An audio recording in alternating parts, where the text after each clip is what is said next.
The following is a presentation of the Belly Up Sports Media Network.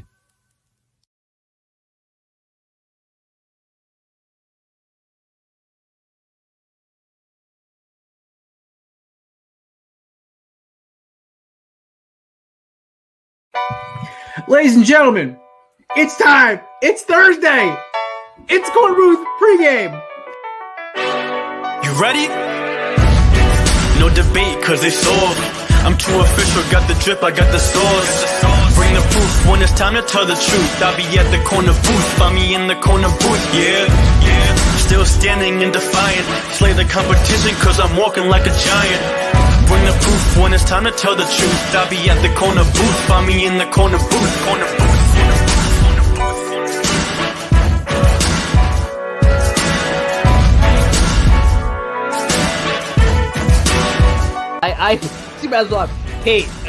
I feel like I have not officially said this.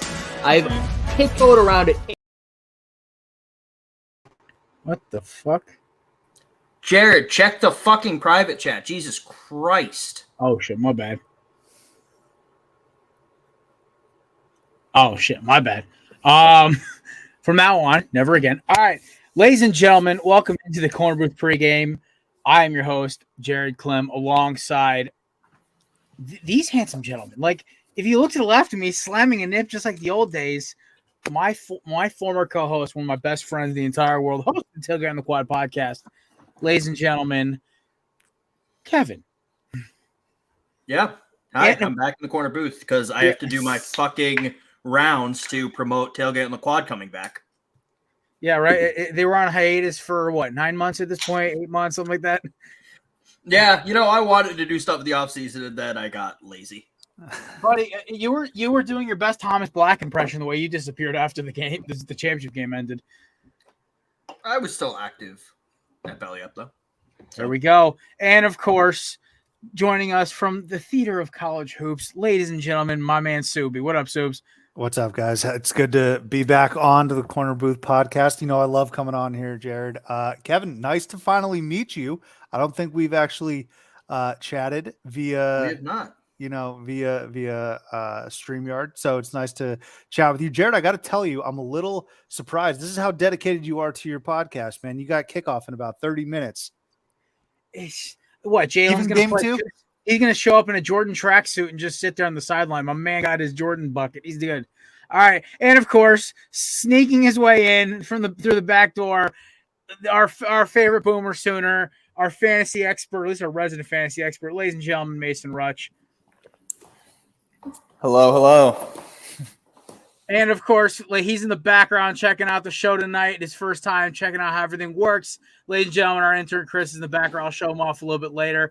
We may there he is right there. Chris, say hello to the folks at home. How you doing, guys? Very nice to meet everyone. There he is.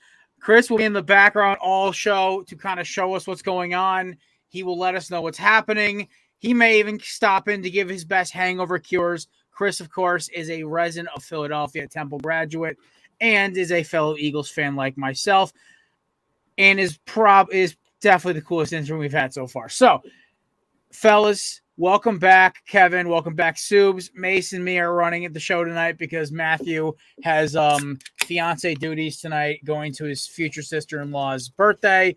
And I'm not going to argue with his fiance. I love her to death, great gal, but I would never get in an argument with that woman. I will lose. So, that being said, we're going to kick it off. We're starting with the main headline because I want to talk about this before I even talk about like the first rounds or any segments we get into. Because Kevin, you're here. I want to talk about this because I want your actual opinion. Because this story broke, I think, Monday. We kind of touched on it for about 30 seconds on Monday night. It's the whole Michael Orr situation. And I kind of left this one off the sheet because I was kind of like, I want to see how I'm feeling. But like, I've seen more about it now. And the fact that like Tennessee law allows you to adopt an adult if necessary kind of throws their entire argument of why they didn't adopt him out the window.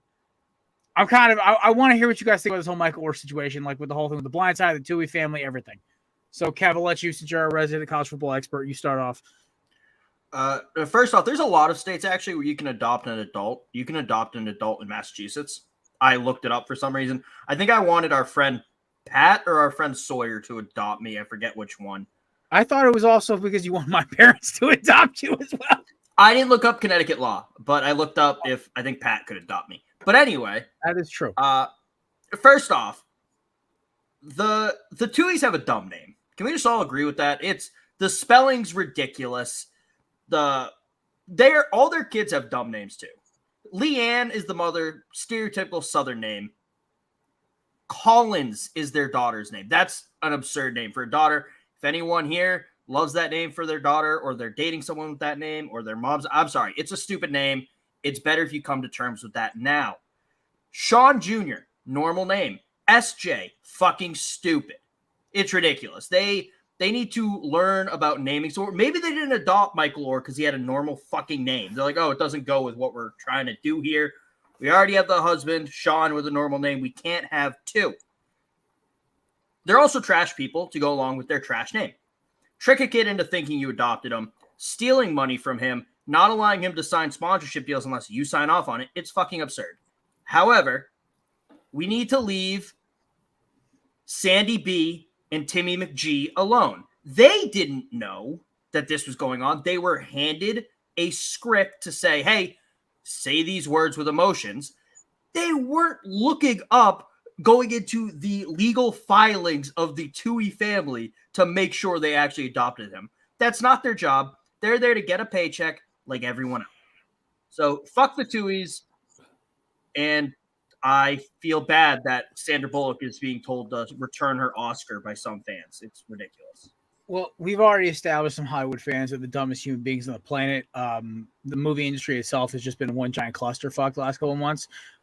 Listen, I can't go through my TikTok For You page without either people talking about this Snow White debacle. Now you've got the fucking the Blind Side, and then I got like all these rich actors saying, we're striking. I'm like, I understand the guys who can barely make a fucking paycheck.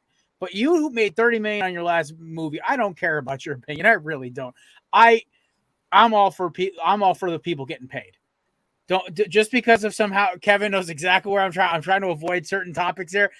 I am all for people getting paid. I just do not care if like I see a guy who I just saw as paycheck from a movie protesting. I like the solidarity, but I don't care about the whole Hollywood strike thing. I hope they get paid. That's all I have to say about it. Okay, we're going to pause the Blindside talk to go into workers' rights. The television stars that we grew up with are getting residual checks. Oh, no, that I think is infuriating. It's infuriating. I saw, what was it? The girl, she was on like 100-something episodes of a sitcom, and she got like 68 cents. Yeah. Or some shit. No, it's insane. And I saw something. How does that work?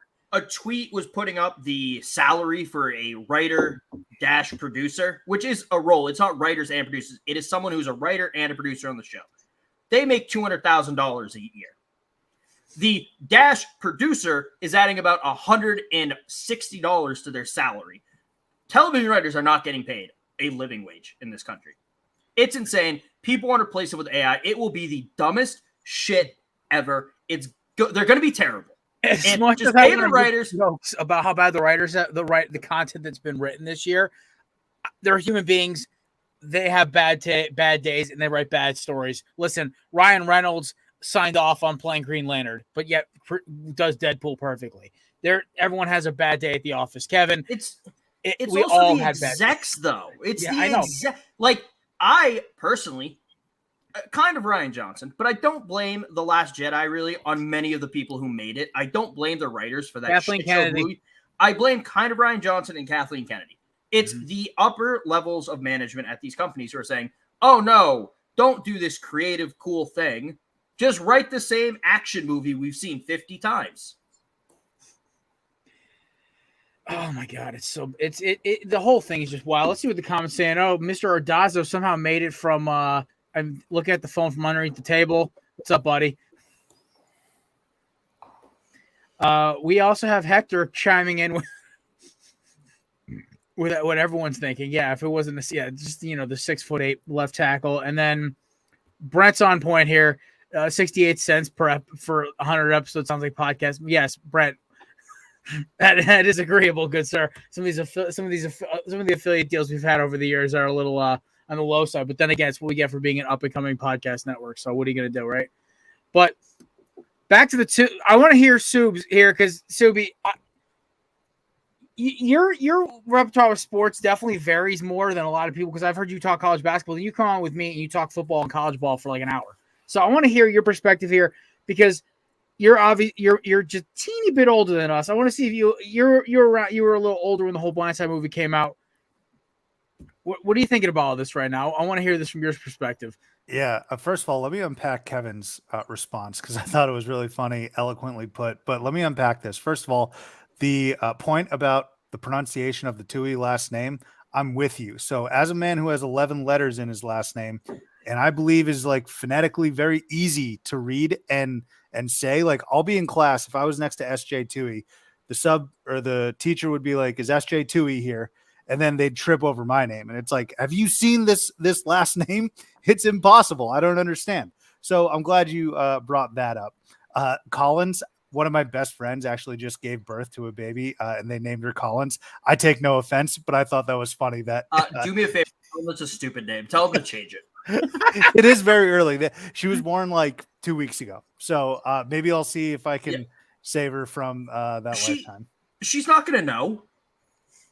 She's not what? The baby, of course. The baby's not going to know. Yeah. No, it's my ass that's going to her, the mom though, about it. But I just wanted to bring that up. And then to tie this in with college basketball, did you guys know Sean Tui? And we talked about this actually. The dad, Sean Tui, was like a stud point guard at Ole Miss. Did you guys know this? I didn't. I think they mentioned that in the movie. Yeah, they said something about it. Like I forgot that. I figured he played a sport, or one of them played a sport at Ole Miss. Dude, he averaged like 8 assists per game. Like he led them to their first SEC tournament title. I was like floored by this. He was putting up like John Wall numbers. It was insane. But outside of that, though, look. If what Michael Orr is alleging is true, it's terrible. I mean, I'm not breaking any news here. They took advantage of a young man who had no other options. And if they did trick him into a conservativeship as opposed to actually adopting him, taking advantage of potentially his negligence and also just ignorance, that would be terrible.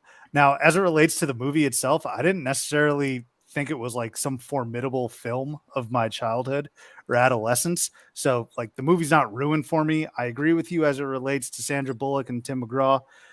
My question though, where do the coach cameos come into this? Like, can we put this as a blemish on Saban's resume or like Ed Orgeron's resume? I think Les Miles made a appearance. I don't know. Why don't we focus on those coaches that were in the Tui living room?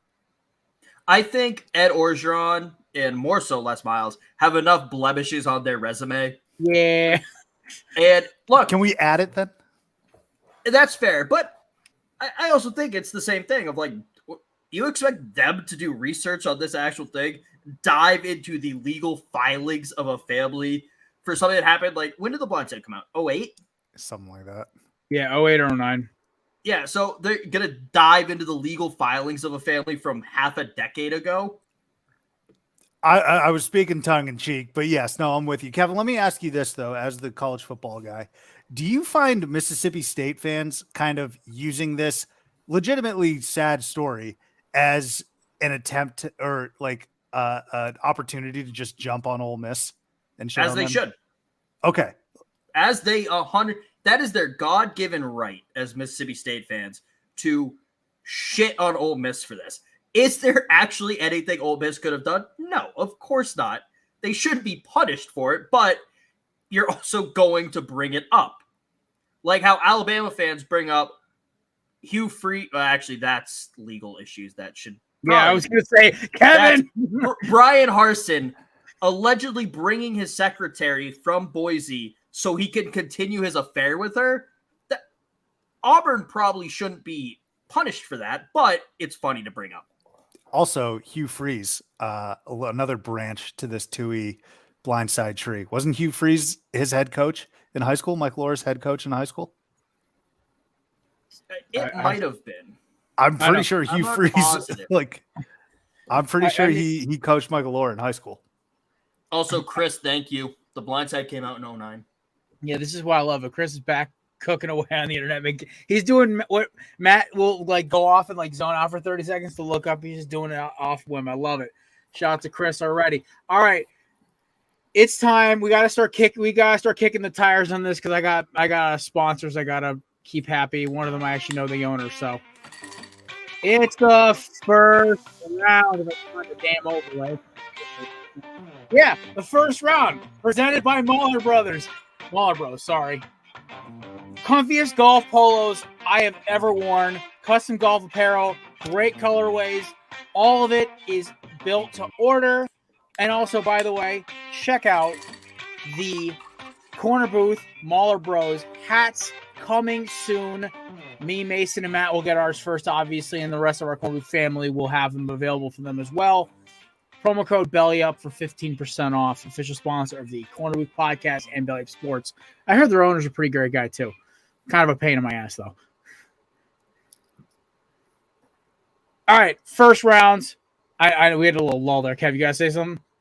I was going to say, by the way, if anyone is going to appear on the Belly Up College Football Super Show, just as a warning, be in there for the long haul. I was told an hour and a half when I was on it, and they were so committed, they didn't finish until like 1:30. Yeah. When we did the football Super Show right before, it was during Christmas, like right before the bowl games and right before the NFL playoffs started, I was there for both college and pro bowl. I think you were too there, Kevin. I think it was like, what, a 3-hour show we had to do? Probably. Yeah, that was wild. I mean, listen, Josh always throws a good show. I will never complain about it. Our college football preview is next week, by the way. Nice selfish plug there, Kevin. We're featuring Kevin from Tailgate in the Quad and our boy Jay Smith from Unfair Sports. Two of the most, I guess, people I respect the most in college football.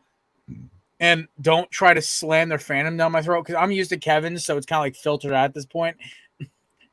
Cruz finds ways to sneak it around the filter. That's what drives me fucking crazy. It's not that you see, I at least know you're gonna have some Alabama bias to you. It's okay. I can still decipher the information through it. I can decipher what's you being a jackass and what's you actually telling me something that's actually true. With Cruz, he sprinkles it all together in like this weird concoction, and it just somehow just gets me. I'm like, oh, it's fucking this motherfucker.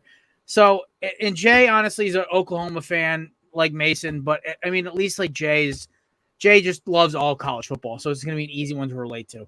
But I mean, if you're talking Oklahoma football and you want to stop, just bring up Brent Venables talking about sucking and fucking or whatever he said at the Big 12 Media Days last year. I have no idea what you're talking about, Kevin. You didn't see that last year? I have no idea. He's pleading the fifth. He was talking about inserting a hose into it, like made a motion like this, inserting a hose in his mouth. No and clue. Blowing and going. Zero clue what you were referring to. None. Also, the two weeks also were in the background of John Moran's rookie card. Fun fact. And Hugh Freeze was Orr's head coach in high school. Shout out to Chris and looking that up. I think Kev actually found the Hugh Freeze one. Or did Chris find It's insane. Yeah, the connections of this whole story are fucking wild.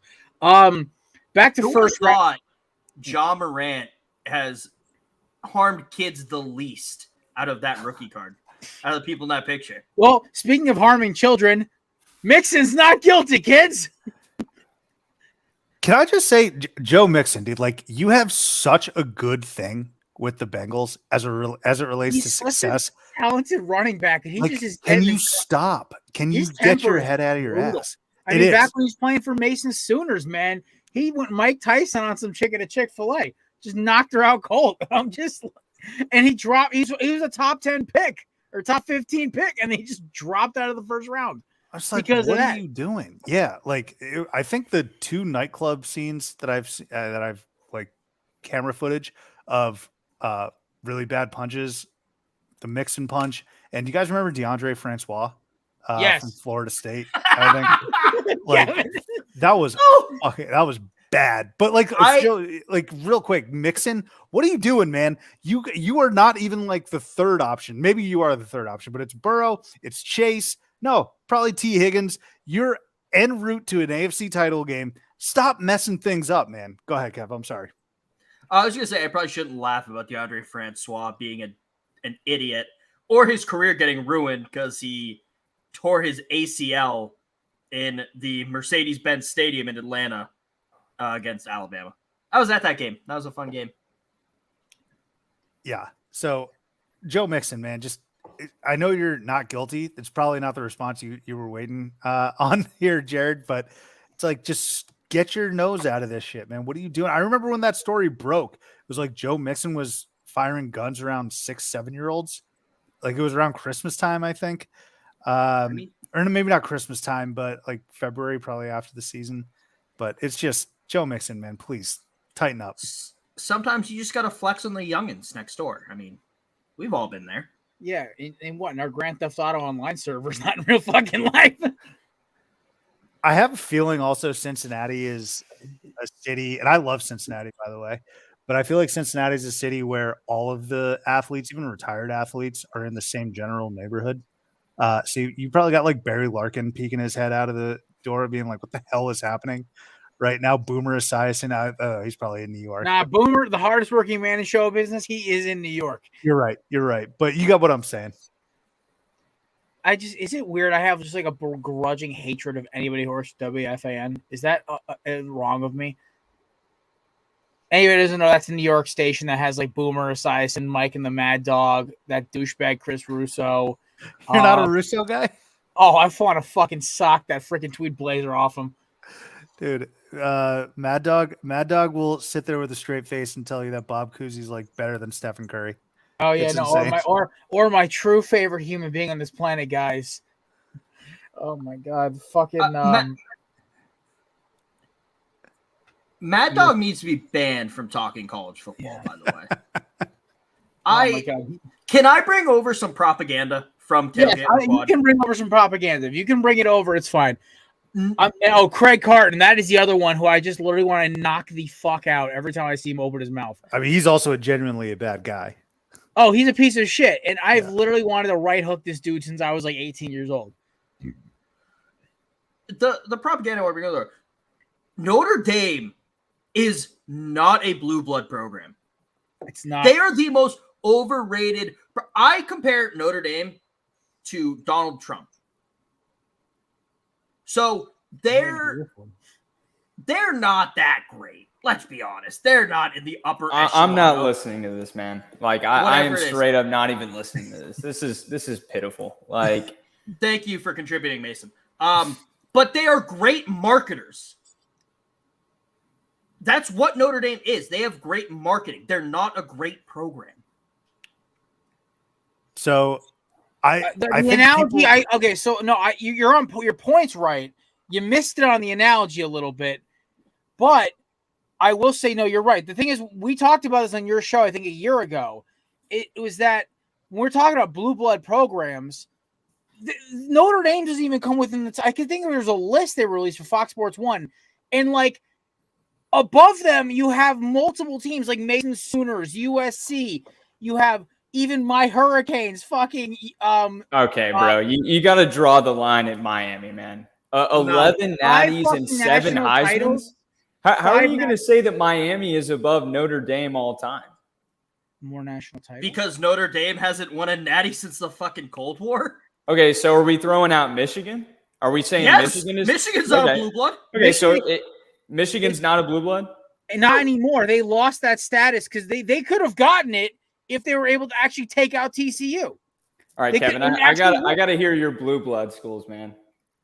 So I real quick, I need a criteria and like a definition of blue blood because this reminds me of this. Vibes. Okay, vibes, because this reminds me of the conversation in college basketball when people say Indiana's not a blue blood, and I'm like, I completely disagree. They haven't won shit in a while, but I disagree. You have to win something in the last 30 years. So that's a good criteria. Go ahead. Alabama's a blue blood. I'd put Miami in there. I would put Oklahoma in there. They've been nationally relevant in the last 30 years. They've been dominant in the last 30 years.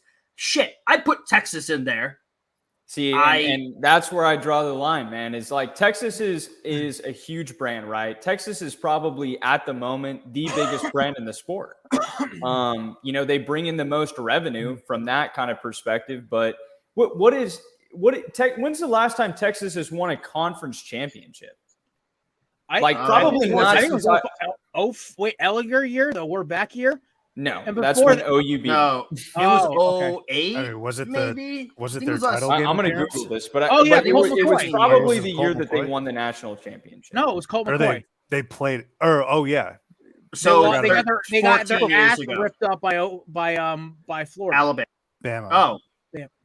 Colt McCoy was 09. 2009. 2009 was the last time. Okay. So Jared was right. Just got confused about who ripped their ass open. But I would still say Texas because that is in the last 30 years that they were. Also, Mac Brown championship year too.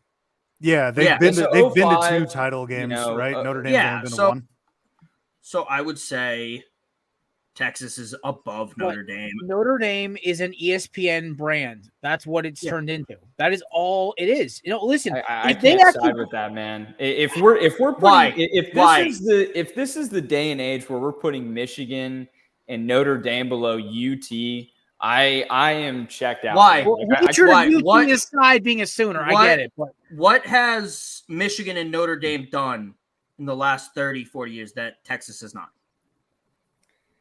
So, I mean, this is going to take me comparing when they won national championships, but I will say this. Michigan is a much harder argument to make versus Notre Dame as to why they should be a blue blood. Michigan's won literally one national championship since World War II. Their most recent. Said they weren't. Well, no, and I'm saying I think they're fringe. I'm gonna kind of agree with you that I think that they are if they don't make something happen in the next 5 years, to me, I think that they will. I think they kind of lose that status. Because if you have won national championship since 1950, how can you be in the same category as Oklahoma, Alabama, Ohio State, USC, schools like that, right? You really can't. But UT, I think you got to take a step back because you've got 3 Heisman winners over there and literally probably 4 natties, maybe 3. I think Texas and Michigan are on similar planes, but I think Texas is still holding on to that blue blood status due to semi-recent success, more recent than Michigan's. That's more what I wasn't listing Alabama's the best blue blood, then you have Oklahoma, then you have Texas. No, I'm not. I'm just listing blue bloods. Right. Yeah, So I agree. Yeah, I do want to be. So I think Texas is above Notre Dame, Michigan. I think the problem is every school wants to be a blue blood now. Yeah. Clarification. Clemson? 97. Before that, it was World War II, Kevin. You were correct. Shout out to Chris. I did not say World War II. Mason did, I think. Yeah. Okay, Mason. Okay, so yeah. Well, whoever it was right. Their last championship was around World War II. Literally, man. That's the joke 97, that I feel the Charles Woodson year. That was it. Yes. Exactly, Jared. And so I think now if you were to compare, let's say UT versus Michigan, right? No one else. Who's the more historic, bigger program? You'd probably have to say Michigan solely because of the history, solely because of the players that have come through that school and been great NFL players and, beat Ohio State and all of the history, right? If you were to solely look at most historic college football playoff programs, Michigan's top 4 easily. You could probably say, I'd say Oklahoma is in that category. I'd say Michigan, Notre Dame, and then you can have your pick of Alabama or probably Ohio State. Those are probably top 5 all historic, teams, right? They have been relevant forever since World War II, literally.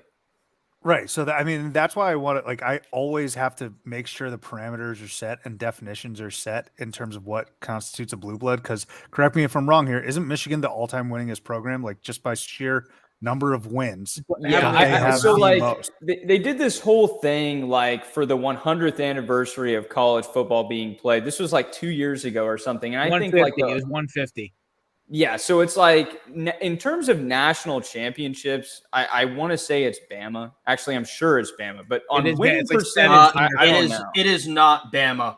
Oh, It wait. is Yale with 19. Well, no. So Yale has won more national championships than Bama, or is that winning percentage? Oh, sorry, that's national championship. I was looking something up. Yeah. Okay, Like, so I don't even care about percentage. Just like who's won the most national total games. championships. Kevin, correct me if I'm wrong, but I'm 99% sure that is Alabama, right? At the current FBS level, yes. Just because Yale. But I think what you're talking about, Subi, is winning percentage. Winning percentage is the statistic where it's like you get Yale, you get Harvard, you get like all these old schools that have been around for 100 and some odd years, and then that kind of skews the statistic a little bit. But yeah, Michigan is easily, I would say, have to be top 5. Maybe, I mean, for sure top 10, probably top 7, top 6. I'd put them top 7, but I think the problem is people act like blue blood is not something you get and then you keep in perpetuity. The University of Chicago has 2 national championships, 10 Big Ten championships. They're not a blue blood, they're D3. Right. So I think the idea of a blue blood evolves. If you fall off a cliff, Alabama wasn't a blue blood in the early 2000s. They were fucking sucking it up with Mike Price. Actually, Mike Price got fired before he coached the game. But Shula and Dennis Franchione, like, they weren't blue bloods because they sucked. So, Kevin, like, that's where, for me personally, I think it takes a ton for you to lose your blue blood status. Like, Indiana has been terrible in college basketball for the better part of 2 decades, but I'm not even close to kicking them out of the club. I think you can gain more. I think 10 years ago, UConn was not a blue blood. I think they are now a blue blood in basketball. I think you can gain more into that club. I just think it takes like an insane amount of losing and ineptitude and just terribleness, I suppose, for me to kick out a school like Indiana. I think I'd have to do that with college football too. I think a comparable program to Indiana for you, Subi, would be, and I think Kevin would agree with this, is Nebraska. Nebraska has never been good. I'm 23 years old. I was born in 99. So I've never seen Nebraska be good, right? You were 2 the last time they made it to anything relevant. That was when Miami kicked their doors in for 3-4 quarters. That was the last time they were relevant. Oh, you guys are the Dominican Sue year, they had like a tiny shred of confidence, and then they got killed by Texas. So, I can ask my dad about, when Nebraska was the best team in the country every single year, right? For probably a 7-8 year period. And they won multiple national championships. But Nebraska has been completely irrelevant, completely awful, right? Ever since the move to the Big Ten. So, there are people out there that want to say Nebraska is a blue blood, but they haven't been relevant in 20 plus years. It's guys like not Mad on a Dog conference level, not on a regional geographic kind of level, nothing at all. I'm sorry. I'm going to have to disagree with you on Nebraska's irrelevancy. Being a comedy is still relevant. Step They're in the news for the widely wrong reason. celebrated. Scott Frost was good theater, I got to tell you. And how are we not going to forget Bo Pelini and his cat obsession? Bo Pelini was actually they wanted his ass gone. That's what I remember. That firing never made sense to me because they were like, "Oh, Scott Frost." I'm like, he won a lot of games with a decent program and a shit conference. Be careful what you wish for. Exactly. That's what makes it's the same thing with Shaka Smart at Texas. You knew it was going to end badly. I mean, that's what fan bases. When people hate certain fan bases like Nebraska, they're like, "Oh, we deserve better than Bo Pelini, who was racking up 9-win seasons." Which is pretty damn good. Fans wanted Mark Richt over Mario Cristobal. That's awesome. Well, the jury's still out on Mario. I mean, I think this year is going to be a little better, but then we wanted Manny Diaz and 40 years. Dude, Jared, that's so funny you brought that up. We were talking about Miami's coaching history. Randy Shannon, right? He was. Don't bring up Randy Shannon. Randy Shannon. That was when I first started Al Golden. liking Miami. Oh, don't get me started by that tie-wearing loser. I wanted to. Okay, I wasn't like Miami was one of the teams I rooted for, but they were not like my favorite team. I never had a favorite team. And I wanted to sock Al Golden in the jaw every time I saw a stupid ass with that white shirt sweating through it, that stupid ass fucking orange tie. It irritated the fuck out of me. You're not Ball Bear Bryant to put a fucking track jacket on, you fucking loser, and actually recruit somebody, you fucking jackass. Like, I hated fucking Al Golden. It was like that. I despised him. I didn't like Mark Richt towards the end when he had his son calling plays. That was bad. But like Al Golden, I remember watching the ass whooping that Deshaun Watson and the boys put on them. I think it was like 56-7. Brad Kaya got knocked out with like a back-breaking concussion, and then they scored. And I was like, oh my God, this is bad. So, I don't want to bring up more Al Golden. It just triggers me. I had to poke fun there. All right. We talked enough college ball for a little bit. Let's talk a little random weird shit. Myles Garrett is somehow in the news. I actually saw this from a Cleveland source. Not Chris put it in this. I saw it from my buddy who's a Cleveland fan, and it was like them freaking out that Myles Garrett's talking about wanting to play for Philly someday. I only brought this up because players like player movement. It's a thing in the NFL, not as much as the NBA. The NBA's James Harden is literally the epitome of why it can go too far.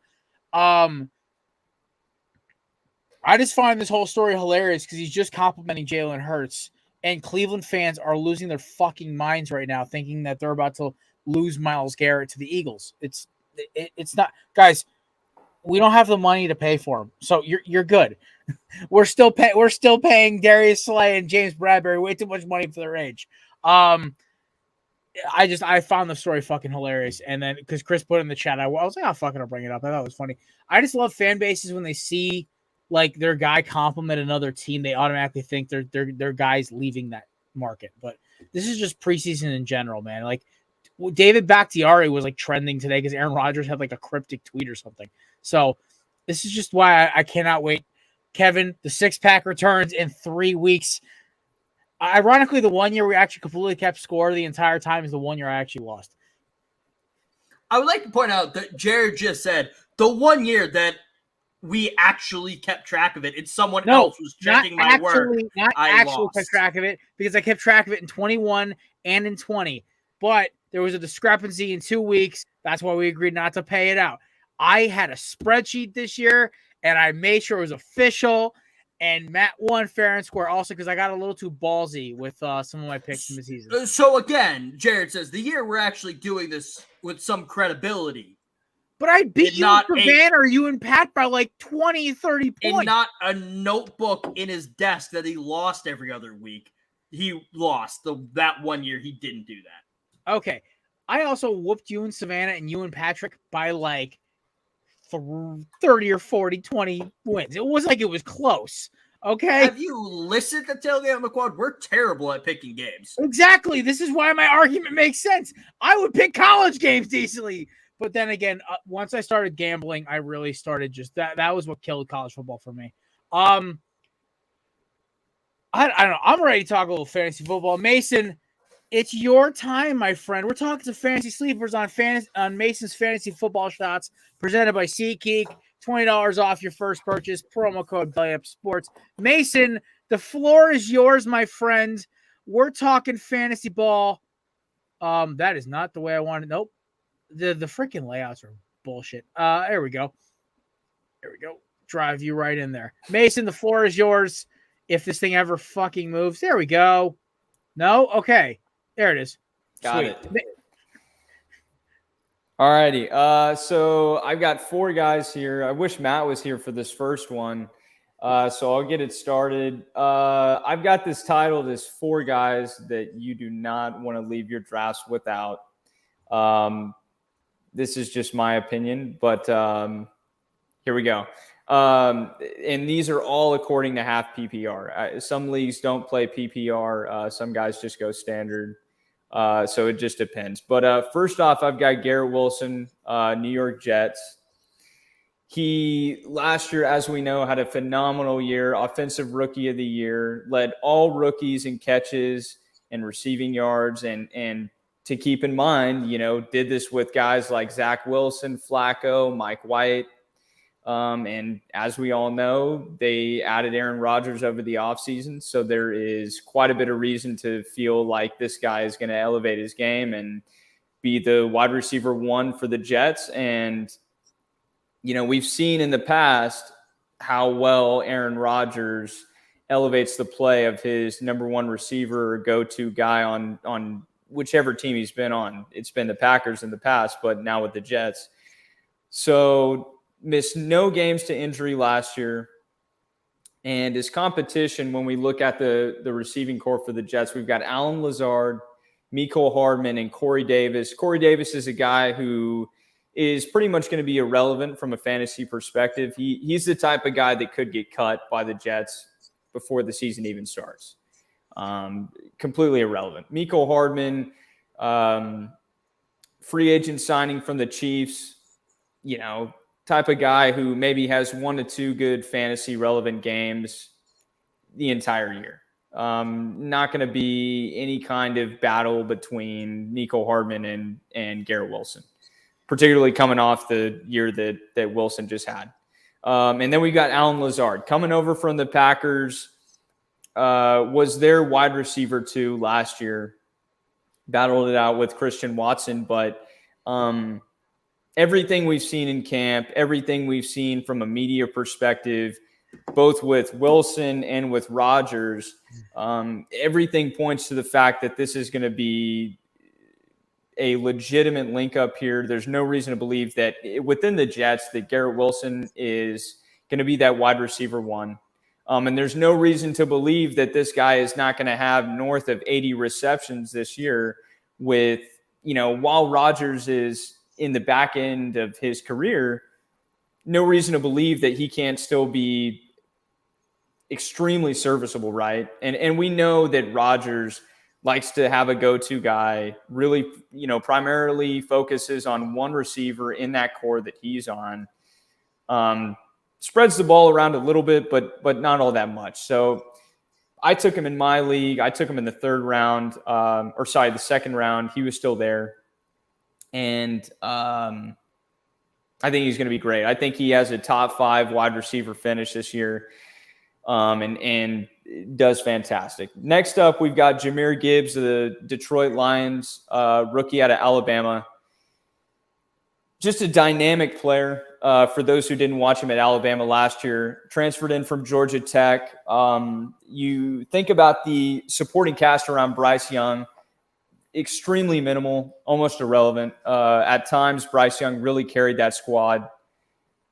Jahmyr Gibbs was great. He's a threat in the pass game. He's a threat in the run game. And he's a lead in both. And very rarely do you find guys like him who come in to such a potent offense like the Lions are going to have. They were top 5 in pretty much every single offensive metric that's tracked last year, despite missing they missed the playoffs last year just barely, but David Montgomery is going to be a guy who is going to be Gibbs' biggest threat. And I think a lot of people feel like Montgomery is going to get a lot of the carries and targets within the red zone, but everywhere else, Gibbs is going to be the go-to guy, both in the pass game, both in the run game. So there's no reason to believe that this guy can't really elevate his game if he becomes an integral part of this Lions offense and makes an impression early. And everything that we've seen out of Detroit is pointing to the fact that this dude has been highly involved. Everyone has great things to say about him and that he's going to be elite.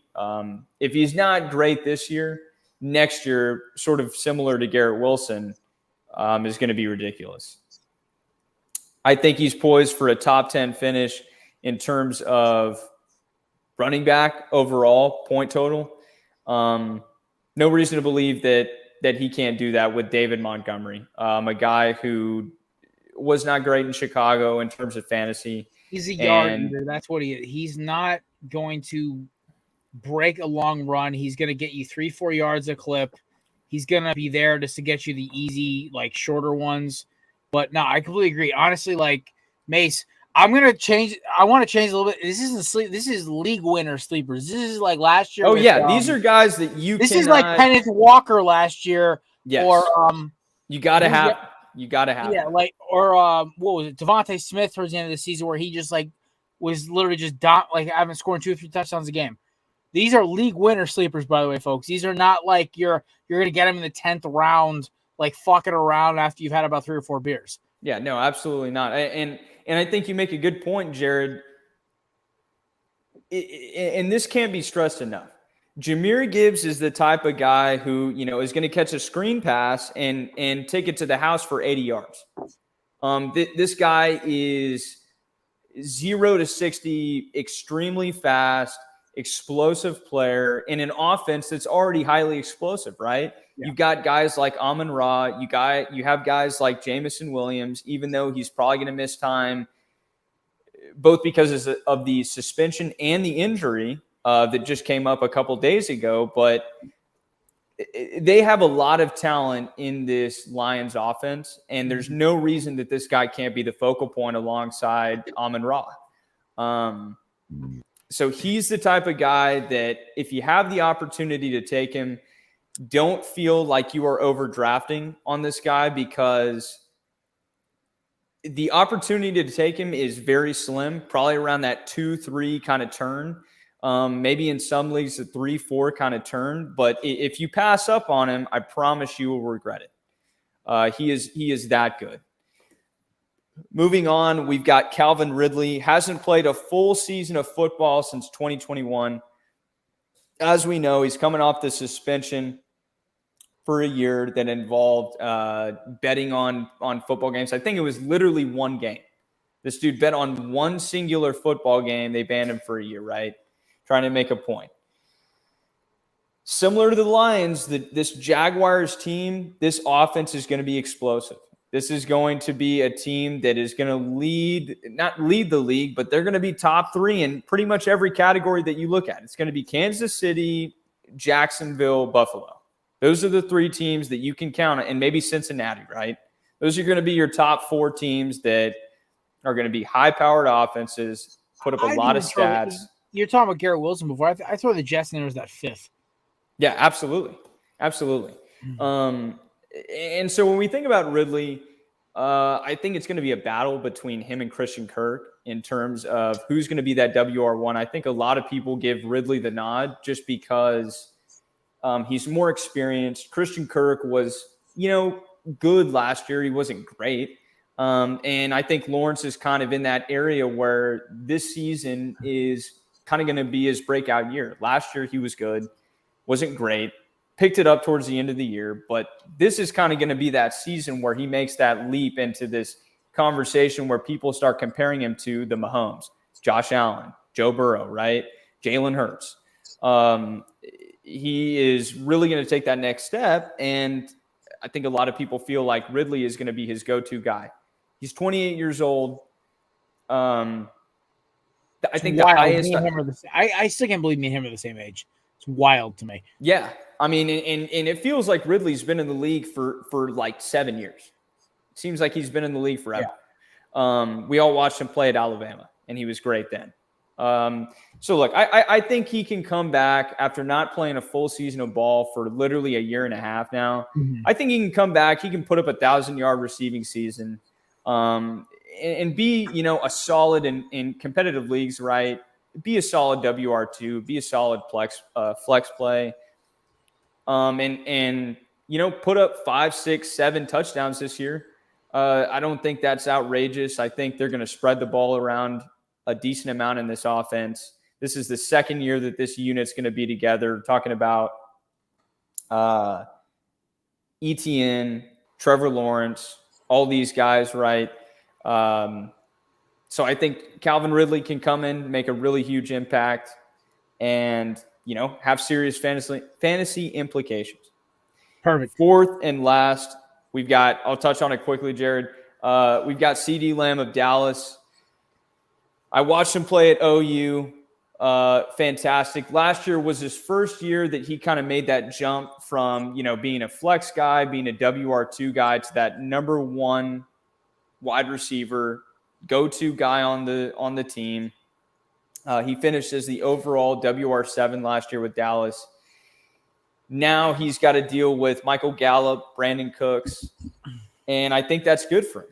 I think that is going to be great for him. Defenses cannot key in on this dude when you've got to worry about Michael Gallup and Brandon Cooks, even though Brandon Cooks is at the end of his career. He is still a very serviceable receiver that if you don't pay enough attention to him, he's going to burn you, and he is going to absolutely eat on defenses.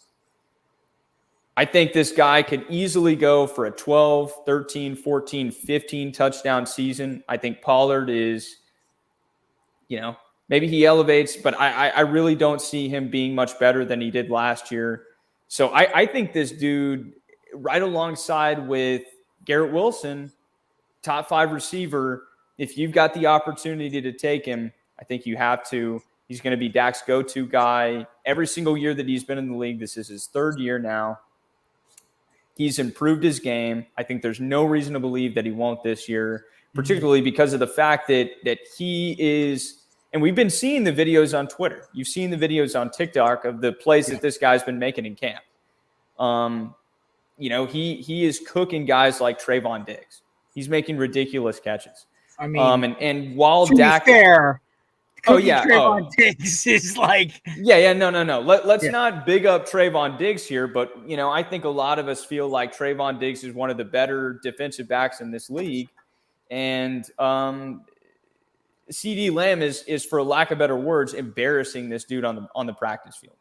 Literally, it felt like every other day this guy was making pretty ridiculous catches day in, day out. So I think this is another guy that if you have the opportunity to take him, go for it. He can be right up there with Jamar Chase, Justin Jefferson, Cooper Kupp, and there's no reason not to believe that. So those are 4 guys that I feel like you gotta get. You can't leave your draft without them, or they are gonna make you pay. All right, so fellas, the 3 of us will go around and tell us our favorite out of the 5 he picked. Or the 4 he picked. You have Garrett Wilson, Jahmyr Gibbs, Calvin Ridley, CD Lamb. I'll go first. It's maybe because I drafted him and I named him in me and Kevin's fantasy league Jags money line for obvious joke reasons. It is Calvin Ridley. I think he is the piece that Jaguars offense was missing last year. They lacked a real vertical threat, and Calvin Ridley, as Kevin, as an Alabama fan, can tell you, that motherfucker, when he gets moving, is hard to stop.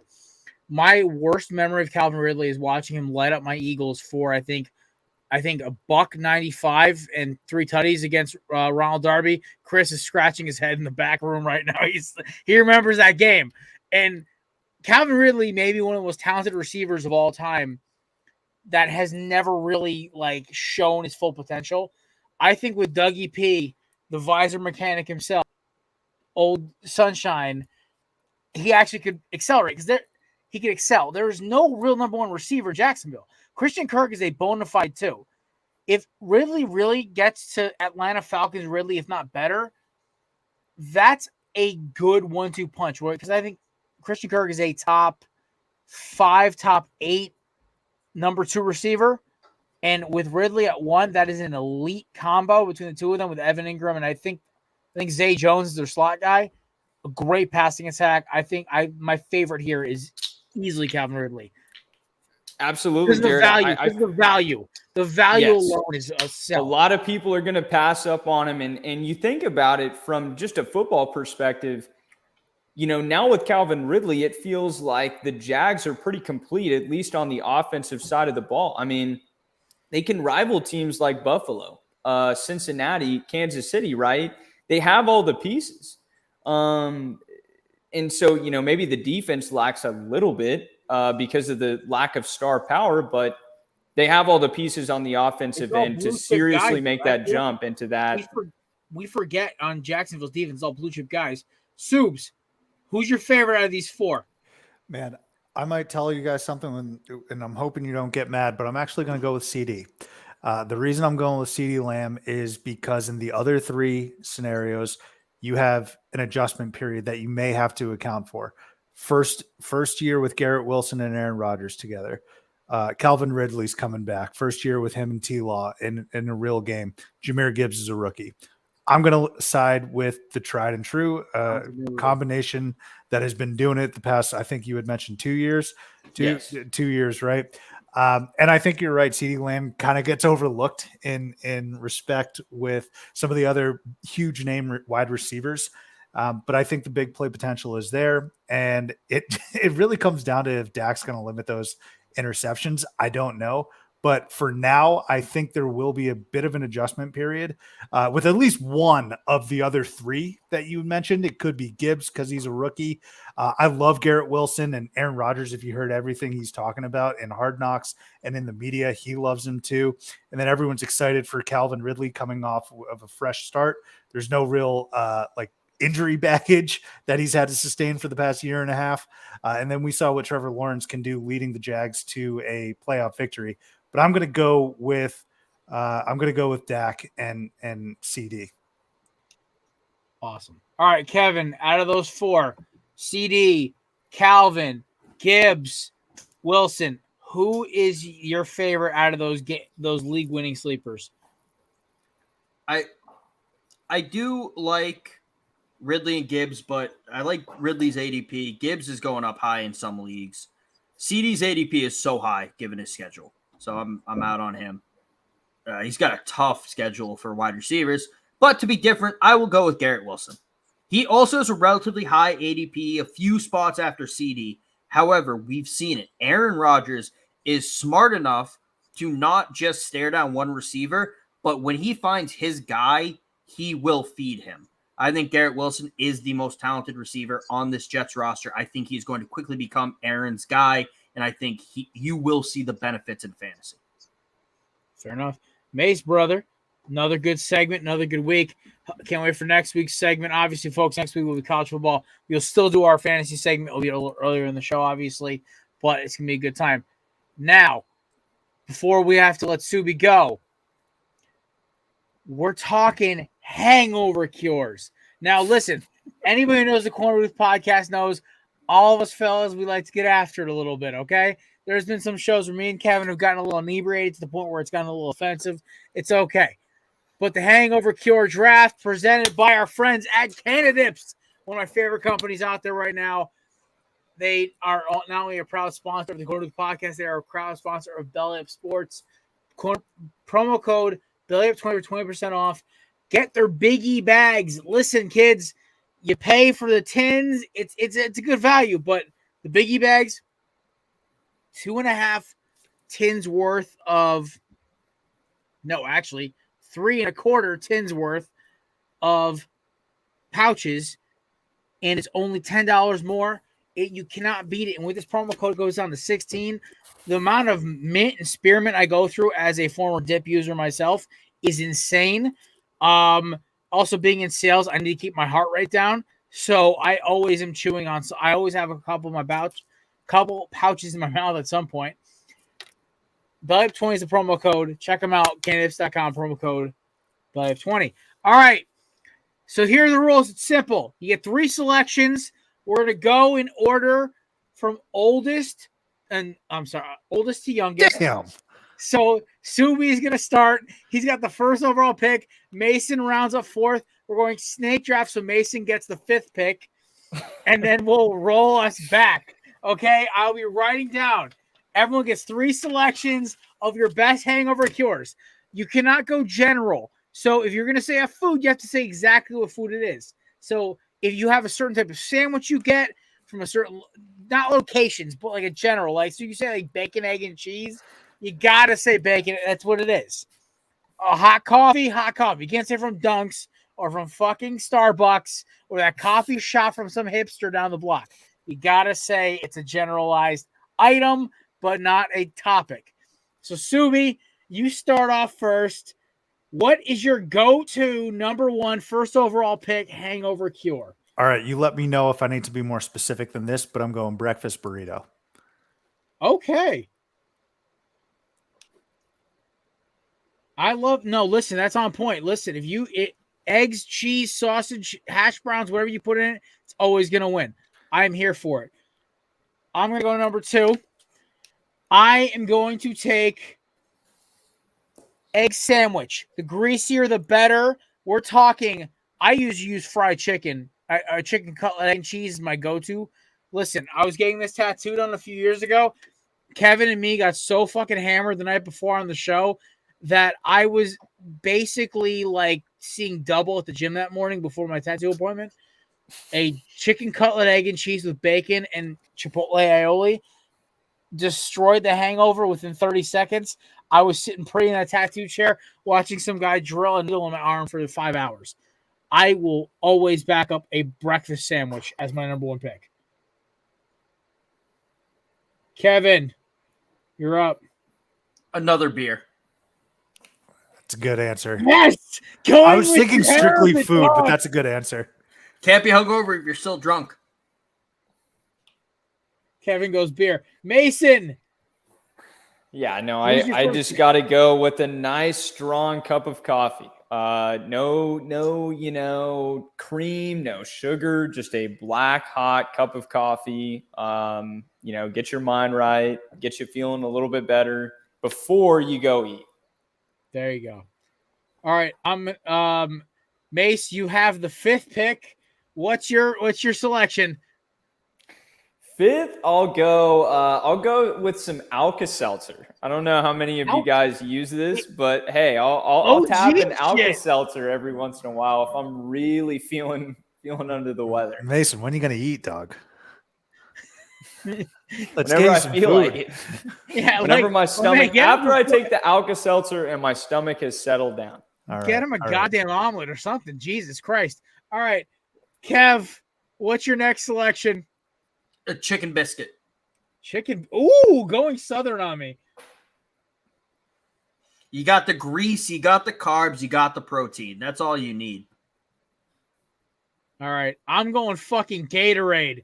Listen, the best thing to pair with a egg sandwich is something with more electrolytes than you don't need to know what to do with. Listen, one of the worst hangovers of my life, I had to go into work and work on the owner of the Milwaukee Bucks' fireplace. I'm not telling you I was okay, but that Gator light saved my life because I wanted to throw up all over the porta-john outside his house. It was bad. And I hung in there, and it saved my ass. But listen, there is nothing more powerful than a sports drink, a.k.a. Gatorade, when you're hungover. Subs. All right. This might be a little too specific, but I get it every single time I'm hungover around noon. Jersey Mike's sandwich. I get a Jersey Mike's sub. I get a deli sub. Got it. Yeah, give me a sub for sure.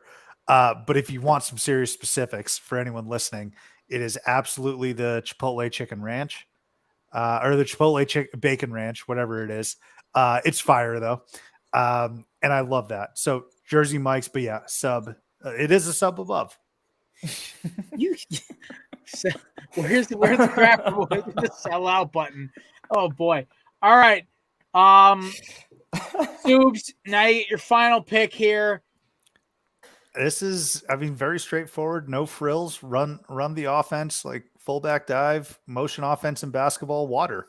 Give me some ice water, man. Yeah, I'm sorry. I was hoping water was going to fall to me. No, fill up some ice water, and I can nurse that for however long. Because I'm going to show my age, but I'm at an age now where I got to monitor my hydration levels. If my piss is too like canary yellow, which it is when I'm hungover, you got to hydrate and get it clear, right? All right. I had a coin flip here between two different items. I'm going to go with literally the one thing that has always bailed my ass out when I'm so hungover I can't see straight. Fucking Popeyes fried chicken. But Popeyes in specific. Whoa. I took a fried chicken sandwich. That's basically the same thing. I thought you said a chicken biscuit. No, I just said fried chicken. I wrote chicken biscuit. A chicken biscuit has fried chicken in it. Fine. Fucking pizza. That's like whatever. the integral part. I had a backup because I knew somebody was going to say some dumb shit. All right. Pizza. Fried chicken is usually my go-to, but if I can't get fried chicken, a half of a nice greasy sausage pizza, maybe sausage and peppers, mushrooms, whatever. I'll sit there, drink another beer with it, drink a shit ton of water with that beer and that pizza, and I'll just sit there and watch football. Usually how my Sunday evening goes. The versatility of pizza, it's great when you're drunk and great when you're hungover. Exactly. And you had some rationale behind Popeye specifically, right? Yeah. So the worst hangover of my life is called Cinco de Mayo. I drank I think 12 Dos Equis, 3 loaded Coronas, and a Kona, and then a shot of tequila straight up. I don't remember getting home. I don't remember getting my couch. My college girlfriend at the time texted me multiple times, "Are you okay?" And I'm like, "Yeah, I'm currently hungover as fuck driving to Popeyes." She goes, "Why Popeyes?" I'm like, "Listen, the Colonel couldn't fix what Louisiana can." I think I took a screenshot of that text message because that's like one of my greatest things I've ever sent is that Louisiana can fix what the Colonel can't. Dude, I genuinely thought it was going to be as simple as, well, everyone's hungover Sunday, Chick-fil-A's closed Sunday, so I'm going with Popeyes. I'm a Popeye. Oh, Kevin knows this. I'm a Popeyes boy regardless. He is. All right. I am like ratchet as fuck when it comes to my chicken, but I will not touch that deep fried rat shit that they call it chicken KFC. It is Popeyes, Bojangles, or I will settle for Zaxby's if I'm down south. But Bojangles. fucking Cane's is overrated except for that sauce. You got to get the sauce with Cane's. You can't do it any other way. Oh, by the way, the blackened ranch when you're hungover is like fucking godsend. Cane's chicken is mid. The fries are mid. The sauce and the Texas toast, peak. Listen, that Texas Coke can soak up whatever the fuck I drank the night before. All right, see, what you got to do is, Suze, Mason, have you guys ever been to a Cane's? Oh, yeah. No, I've been to Cane's. Okay. Yeah. Okay. I don't know how far west they go. Oklahoma was further west than me. But so everyone at home, what you got to do is you go 4-finger combo. You replace the slaw with a second serving of Texas toast.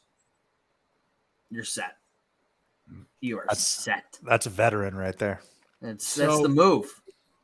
So I had a Cane's in my dorm freshman year. I learned. So my go-to was a 4-piece chicken fingers, a large Cajun fry, a gallon of fucking Powerade, and 3 biscuits. And I'm telling you, it could stop any hangover dead in its tracks. Like Brian Dawkins hitting the bus. It was done. I'm telling you right now, I got thrown out of a house party because I was so fucking hammered. And I somehow went to get my car, and I was able to actually survive my hangover and go play adult league football that afternoon because of that Popeyes. I believe it, man. I also want to tell a story about Cane's. So, like I said, it was in my freshman dorm. They had to regularly tell people who came down from their dorms, hey, you got to put a fucking shirt on. This is still a restaurant. This is why I wish I went to a D1 college, man, because like shit like that. Oh, it was awesome. Oh yeah, I had a buddy who went to LSU, and I heard stories about they had like one of them had a Popeyes at the first level of their dorm, and that would just be like the greatest thing ever. The best thing we had in our dorm was fucking Nathan's. I mean, listen, Nathan's egg sandwiches when you're so fucking hungover you can't see straight in the morning are not the worst thing to look at. But because I'm in the Northeast, it was fucking Dunks was the first thing everyone went to. I'm like, yo, fuck y'all. I'm going to this knockoff Chick-fil-A for a knockoff Chipotle for as much burritos as I can get in my system. But Kevin, you're on the clock here. What is your third and final selection? I want to make sure this is not hangover food. It's just hangover draft. Things to cure a hangover. Yeah, things to cure. Mace went fucking Alka-Seltzer. Okay. Sleep. Not a bad answer. In college, I would get fucking hammered on a Friday, sleep until 4, and start drinking immediately because I'd feel fine. Rinse and repeat. Yeah, sleep. That's a great answer. That's me, aka me on Martha's Vineyard. That should have been higher, Kevin. Fell way too low. I think everyone's trying to reinvent the wheel here, but when honestly, like some of it, like Subi went with water, Kev took sleep, and And I feel like Mason with Alka-Seltzer, like, you don't have to reinvent the wheel here, guys. It's hangover cures. And You Chris got will Gatorade obviously, too. and Chris Look, will. I went Gatorade, right? So Chris is going to be the judge of this at the end of this. He's going to tell us who won. If you know Tom Brady's going to be there in the 6th, don't take him in the 1st. Yeah, exactly. All right. Finally, Mason, who's your final selection? I'll just go with like a hamburger, man. Like A burger. There we go. Just like the rest of these guys, just greasy food, high calorie, gonna make you feel better. You can throw an egg on it, bacon. That. You can throw freaking just Dude, everything. I had breakfast burger as one of my options. Yo, breakfast burger. You see, that's too specific, but yeah, I got you. Right. Listen, like one time I was so hungover, I put a fried chicken cutlet on top of a burger with bacon, and it was the greatest thing I ever had in my life because it just destroyed the hangover I had in college. I think Mason just got the sleeper of the draft, by the way. Yeah, I know. Yeah. Like burger to Mr. Irrelevant is absurd. Also, like, I'm surprised nobody took like Burger's a not basket of bad. fucking French fries. Because Yeah. the potato is just soaking up alcohol like a motherfucker. Yo, like, I had Kevin, hash where's browns the on my one thing list. I always made on the video? Like, I always got potato chips or like fries when we're out drinking because I knew it was gonna fucking kill me if I didn't have some of that shit in my system. Or you ate a pound of prosciutto and then got screamed at by your sister. Damn straight. All right, so let's go over the teams here. Subi's lineup: breakfast burrito, deli sub, and water. Mine, breakfast sandwich, Gatorade, and pizza. Kevin's beer, chicken biscuit, and sleep. And Mason, coffee, Alka-Seltzer, and a burger. Chris, for the money, who wins today? You're muted. I didn't buddy. roll. Oh, nope. Um, Not muted. Oh, dude. I'm torn between two.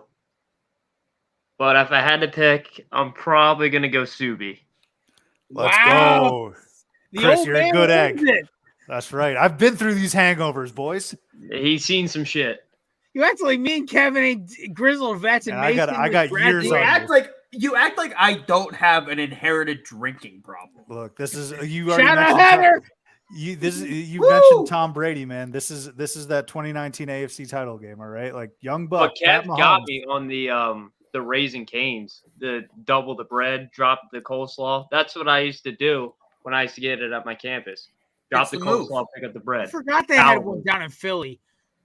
Yeah, they just built one on my campus like a few months ago. You know what's so funny? Dude, When I was down there, I almost literally walked into that one because I was like, "Oh, I need fried chicken right now. I'm so fucking hungover." It was after the Packers-Eagles game. I was about to walk into that Cane's. dude, I am going to try Popeyes when I'm hungover. I'm going to see how Yo, that goes. Popeyes is the best hangover fried chicken because the amount of salt and breading and grease will destroy your hangover like it owes you money. It's bad. Never go churches when you're hungover. Mm. By the way, your mouth's already dry. That biscuit will kill you. Oh, no, he's right. So, like, we're talking fried chicken places. Number one, I will always have Popeyes because, one, it's going to taste the same whether I get it on Crenshaw Boulevard or in fucking Hollywood. It doesn't fucking matter. It's going to taste the same. I can't do KFC. I did it when I was a kid. Back when it was good, when we were kids, like, my mom used to be like, all right, hey, what do you want? I'm like, I want fried chicken. She went, all right, KFC. KFC used to be gas when I was a kid. And then when I got older, I was like, oh, this is ass. Also, I went to the original Popeyes in like New Orleans, and I was like, oh, this is fucking amazing. Church's chicken is good. Don't get me wrong. The biscuits will kill you if your mouth is already it's like chewing dry. chalk. It's like chewing chalk. Yeah. The other one is Checkers. You got to watch out for that shit too. Oh, my God. Yeah. Checkers will knock you out if you're not careful. You got to watch how much they cook that shit. Also, if you want like a burger though, and you're in Alabama, Yo, he's got it Milo. on point. Hold on.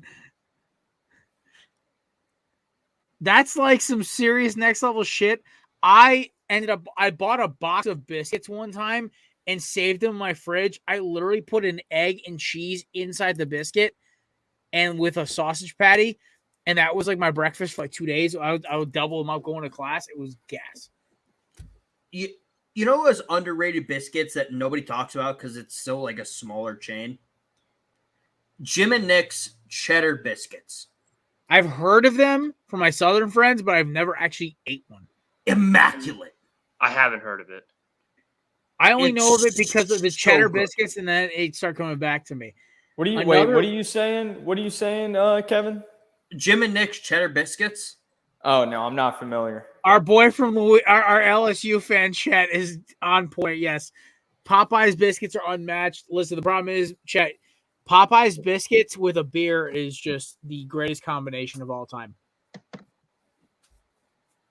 What's Popeye's y'all's favorite? What? I gotta know. This isn't on the topic list. Oh no, it isn't. We already Go completed- to fried chicken place.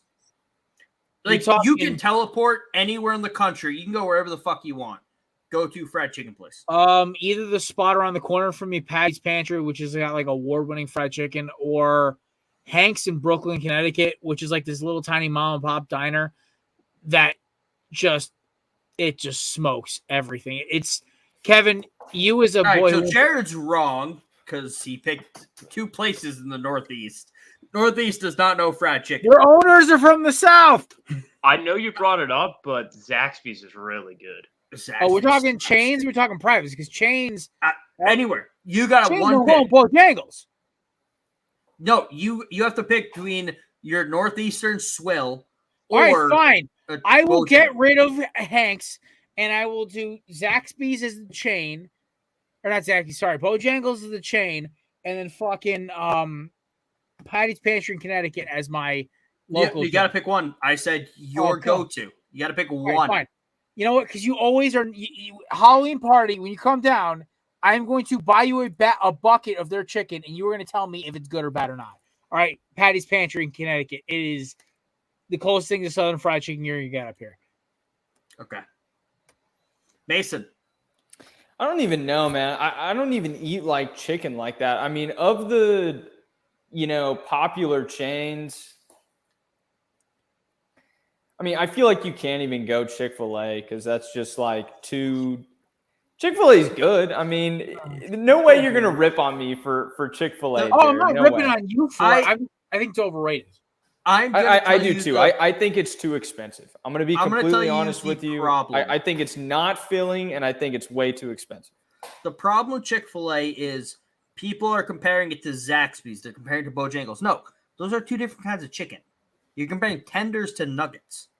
If I had Nuggets, to go with the Chick-fil-A is the best. Yeah. Chick-fil-A makes it the best, but it's not comparable to Bojangles or Zaxby's, like Chris is saying. Or they serve like, nuggets though. That's why. So They serve tenders. Excuse me.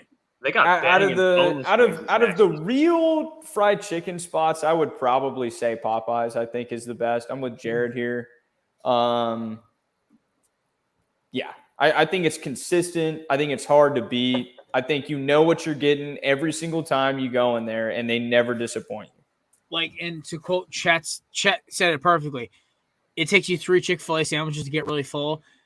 Bro, the first time I had that Popeye's chicken sandwich, it was like a half a pound of chicken on a bun. I was like, this is perfect. I don't need anything else. I literally sat there looking at my fries. I'm like, I'm going to heat you up later. Words that I never thought I'd ever say after a workout. Because there's a Popeyes next to my gym, which is amazing. Also, Taco Bell, by the way, which should not be slandered on for lean meat, carbs, and vegetables. It's terrific. Taco Bell's good. Also, the reason why I told you had to pick one, Jared, is because Bojangles is the greatest fried chicken establishment. There's one location north of North Carolina. I made my boy stop there. Yeah. No, you gotta. I never had it, so that's something. It's dude. I'm gonna put that So on the list. It is so fucking good. I graduated from college 4 years ago. We have not been to a Bojangles in probably 6 years now. My dad still talks about how good Bojangles is. All right, so the Houston, your fellow Houston mate, Hector. Oh man, no, relax, my man. call out. that is that's a big shout out though. I mean, Houston guys know Frenchies for sure. Dude, I even know who Frenchies is because I have friends who used to live here. Jared, I'm assuming Frenchies is a fried chicken place. Yeah. Yeah. It is. I've heard good things about it, but I'm like, it's like a Houston thing. I don't know. It's Yeah. I don't even it's think like John's Pizza in New York. Like, unless you're Right, from yeah. New York, you think it's douchey. Like when I so Kev, have you ever said, "Hey, Jared, I'm going to come down. We're going to every New Haven pizza spot, which is considered like the best pizza in the country, right?